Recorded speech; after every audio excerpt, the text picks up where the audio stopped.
আগামীতে বিএনপি ক্ষমতায় যাবেন এই গ্যারান্টি আপনি কে দিয়েছে? কোন দুর্নীতিবাজ, চাঁদাবাজ, দখলবাজ, খুনিদেরকে আর ক্ষমতায় নেবে না। বাংলাদেশের জনগণ রক্ত দিয়েছে, জীবন দিয়েছে বাংলাদেশে চাঁদাবাজি করার জন্য নয়, খুন করার জন্য নয়, দেশকে দখল করার জন্য নয়, দুর্নীতি করার জন্য রক্ত দেয়, জীবন দেয়। আজকে সম্মেলন কেন? আমরা পিআর সিস্টেম নির্বাচন চাই, সংখ্যানুপাতিক হারে নির্বাচন চাই। বিএনপি কেন মানছে না? বিএনপি তো দাবি করেছে আমরা জাতীয় সরকার গঠন করব, এটা বিএনপির দাবি। আর জাতীয় সরকার গঠন করার জন্য সবচেয়ে ভালো পদ্ধতি পিআর সিস্টেম নির্বাচন। জাতীয় সরকার সর্বদলের অংশগ্রহণমূলক সরকার, আর সর্বদলের অংশগ্রহণ সরকার গঠন হতে পারে একমাত্র পিআর সিস্টেম নির্বাচনের ভিত্তিতেই। তাহলে কেন বিএনপি মানছে না? কারণটা কেমন বুঝি না। অবশ্যই বিএনপিকেও পিআর সিস্টেম নির্বাচন মানা উচিত। সংস্কার চাই। বিএনপি বলছে আমরা সরকার গঠন করে ক্ষমতায় গিয়ে সংস্কার করব। প্রথম প্রশ্ন হলো এই, আগামীতে বিএনপি ক্ষমতায় যাবেন এই গ্যারান্টি আপনি কে দিয়েছে? আপনি কিভাবে ভেবেছেন যারা 91 থেকে 96 পর্যন্ত ফেল করার কারণে 96 ক্ষমতায় আসতে পারে নাই, আবার 2001 থেকে 2005 পর্যন্ত দেশ চালাবার কারণে 2008 তারা ক্ষমতায় আসতে পারে নাই। 2001-এ বিএনপি ইশতেহার ঘোষণা করেছিল, সেই ইশতেহারের মধ্যে 10% বিএনপি বাস্তবায়ন করতে পারে নাই। এমনকি 2001-এ বিএনপি ইশতেহারের 1 নম্বর শর্ত তারা পালন করতে পারে নাই। আমি বিশ্বাস করি আগামীতে ক্ষমতায় কে যাবে না যাবে আমি জানি না, কিন্তু বাংলাদেশের জনগণ কোন দুর্নীতিবাজ, চাঁদাবাজ, দখলবাজ, খুনিদেরকে আর ক্ষমতায় নেবে না। বাংলাদেশের জনগণ রক্ত দিয়েছে, জীবন দিয়েছে বাংলাদেশে চাঁদাবাজি করার জন্য নয়, খুন করার জন্য নয়, দেশকে দখল করার জন্য নয়, দুর্নীতি করার জন্য মানুষ রক্ত দেয়, জীবন দেয়। বাংলাদেশের মানুষ জীবন দিয়েছিল, মানুষ মুক্তি পাবে, শান্তি পাবে। আমার গরিব দুঃখী ভেতী মানুষ ক্ষুধার্ত থাকবে না। বাংলাদেশের একজন মানুষও খোলা আকাশের নিচে থাকবে না। বাংলাদেশের একজন গরিব বস্ত্রহীন থাকবে না। আমার বাংলাদেশের কোনো মানুষ খুন হবে না, খুন হবে না। বাংলাদেশের ব্যবসায়ীকে চাঁদা দিতে হবে না। বাংলাদেশের প্রত্যেক নাগরিক অধিকার বাস্তবায়ন হবে। তারা শান্তিতে বসবাস করতে পারবে, নির্বিঘ্নে ঘুমাতে পারবে। আমার বাবা ইসলাম দিয়ে রাস্তায় চলাফেরা করতে পারবে। বাংলাদেশের মসজিদ থাকবে, মাদ্রাসা থাকবে, দাড়ি থাকবে, টুপি থাকবে। দাড়ি পরে আন্দোলন করতে পারবে না, টুপিকে সিরিয়াস করে নিতে পারবে না, ইসলামের বাইরে আইন পাস করতে পারবে না। এর জন্য জীবন দিয়েছিল, রক্ত দিয়েছিল। দ্বিতীয়বার দাড়ি টানবে, এই দৃশ্য দেখার জন্য মানুষ রক্ত দেয় নাই।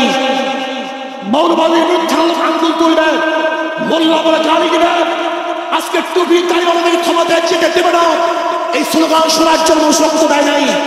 এই দৃশ্য দেখার জন্য বুকের তাজা রক্ত জমিনে ঢেলে দিয়ে মানুষ শাহাদাত বরণ করে নাই, বরং বাংলাদেশের মানুষ শাহাদাত বরণ করেছিল এই জাতিকে মুক্তি দেওয়ার জন্য, কোরআন ও সুন্নাহর আইন বাস্তবায়ন করার জন্য। বাংলাদেশের মানুষ ওই ভারতের গোলামি করার জন্য রক্ত দেয় নাই। বাংলাদেশের মানুষ ভারত আমাদের দেশে কর্তৃত্ব নেতৃত্ব করবে, আমেরিকা আমাদের দেশে কর্তৃত্ব নেতৃত্ব করবে, এর জন্য বাংলাদেশের মানুষ জীবন দেয়, রক্ত দেয় নাই। বাংলাদেশের মানুষ সাধারণ, তারা নিজেরা আইন প্রণয়ন করবে, নিজেরা সংসদ পরিচালিত করবে, তারা নিজেদের পায়ে দাঁড়াবে। বাংলাদেশের মানুষ জীবন দিতে পারে, কিন্তু কাল গোলামি করতে পারে না। তারা ভাইয়েরা আমার, আমি বিশ্বাস করি আজকে মঞ্চে যারা আছেন, যদি আমরা মুনাফিকি না করি, মঞ্চে যারা আছেন যদি মুনাফিকি না করি, মুখের এবং কাজের কথা যদি একসাথে থাকেন, মুখের সাথে কাজের যদি মিল থাকে, আমি এই লক্ষ জনতার সামনে কসম করে বলতে পারি আগামীতে ক্ষমতা যাবে ইসলাম, ক্ষমতা যাবে ইসলাম।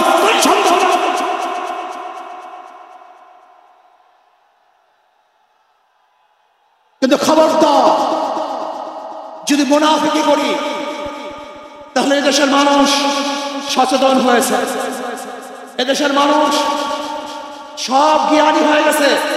বিশ্বাস করবেন না, একজন রিক্সাওয়ালা, ঠেলাওয়ালা, কুলি মজদুরের বক্তব্য শুনলে আমরা আশ্চর্য হয়ে যাই বাংলাদেশের মানুষ কত সচেতন, তারা কত সচেতন হয়েছে। যদি আমরা মুনাফিকি না করি, যদি আমরা ঐক্যবদ্ধ থাকি, বাংলাদেশে একটা বাক্স ইসলামের নামে দিতে পারি।